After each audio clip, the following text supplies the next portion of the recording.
Bienvenidos mis estimados alumnos a esta nueva aula virtual en la que te voy a explicar las actividades correspondientes a la semana del 7 al 11 de febrero en tu libro de geografía. Y vamos a trabajar la lección número 2, ¿a dónde van los ríos?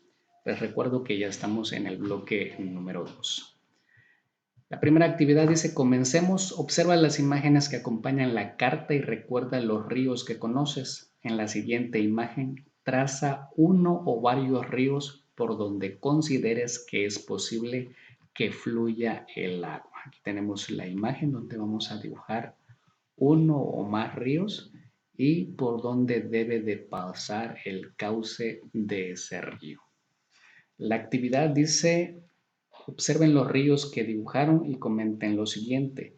¿Los ríos que trazaron pasan por los mismos lugares? ¿Por qué? ¿Dibujaron curvas dentro del camino que sigue el río? ¿Por qué? Las curvas de los ríos se producen por la forma del relieve sobre el que pasa el agua y por la velocidad que lleva. Mientras menos pendiente o inclinación tiene el terreno, más curvas se producen en el curso de los ríos, pues el agua corre de forma más lenta. En cambio, los ríos que corren sobre terrenos inclinados con fuertes pendientes tienen pocas curvas y su velocidad y fuerza forman cañadas o barrancos. Recordemos que las curvas que hacen los ríos se llaman meandros. ¿Okay? A esas curvas se les llama meandros. Bueno, dice, aprendamos más cómo se forman los ríos.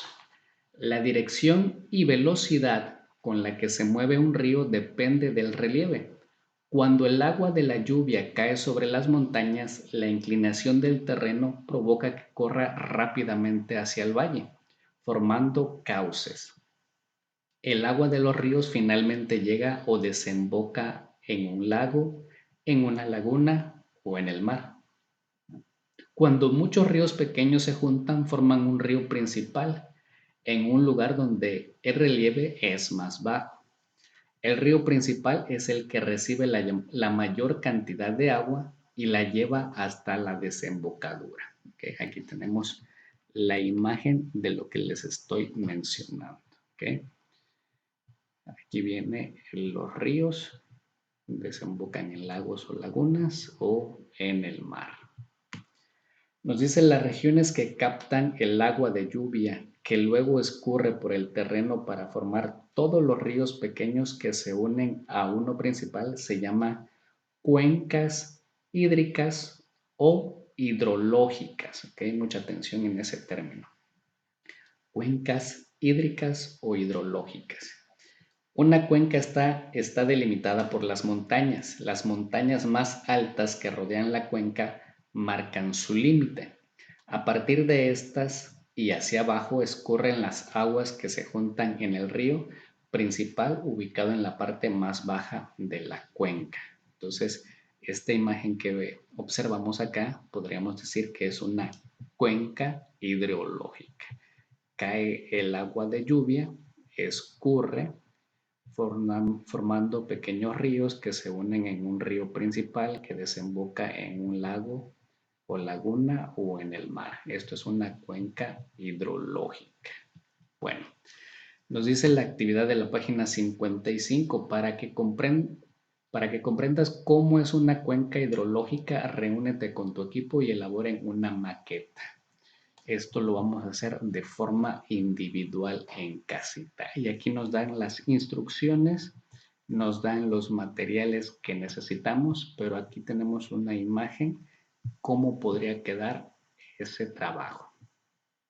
Aquí les explico, tenemos los mantos de agua, puede ser los ríos, los lagos, las lagunas, el mar. Entonces se da lo que es la evaporación del agua, aquí está.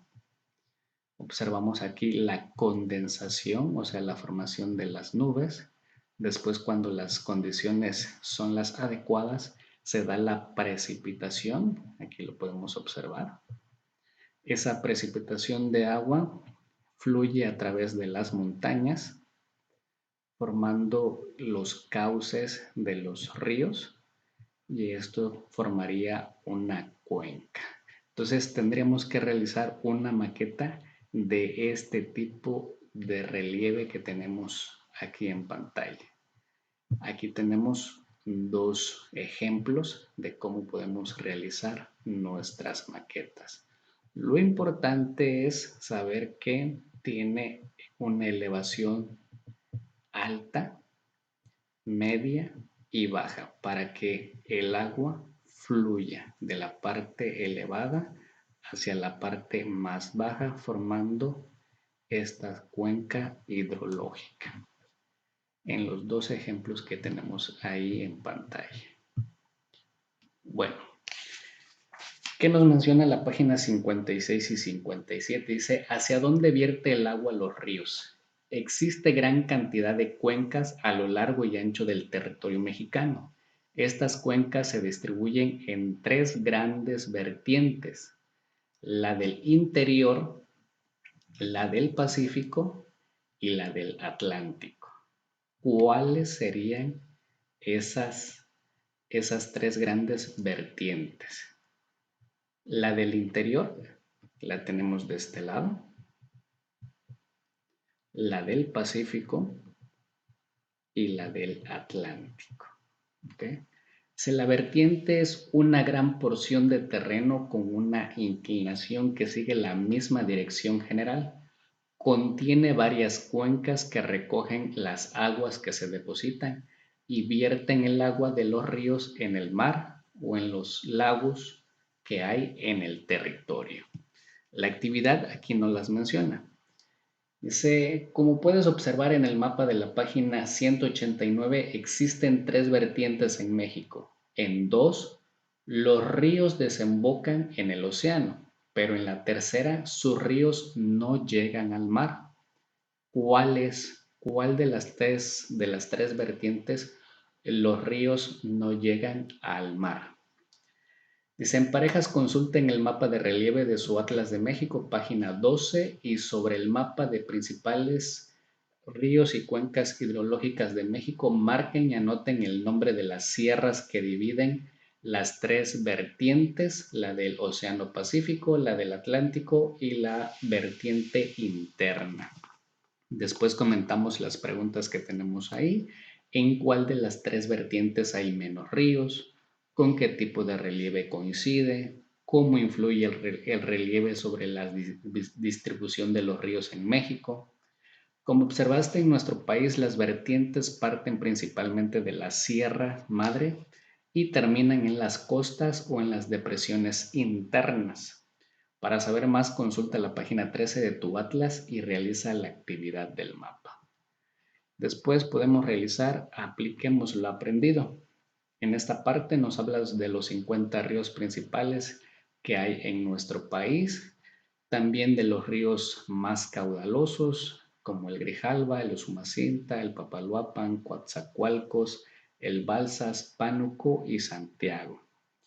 Vamos a realizar la actividad Exploremos. Para ello necesitamos la página 13 de su Atlas y también el anexo página 189. ¿Qué es lo que vamos a hacer? Dice, sigan el curso del río en los mapas y escriban en su cuaderno los estados que cruza y que forman parte de su cuenca. ¿Cuáles son los ríos que vamos a utilizar? Río Lerma, Agua Naval y el Grijalva. Después de realizar esto, pasamos a esta parte donde nos dice que escribamos con diferente color lo siguiente: los ríos que son límite en la frontera del norte del país y los ríos que son límite en la frontera sur. Muy bien, después de trabajar esa parte, vamos a la nota periodística que está en la página 58 y 59. Vamos a leer las notas y vamos a contestar las preguntas que nos hacen ahí. Pues bueno, esta fue la explicación de sus actividades para geografía. Les envío un fuerte abrazo a la distancia y nos vemos en clases presenciales. Hasta luego.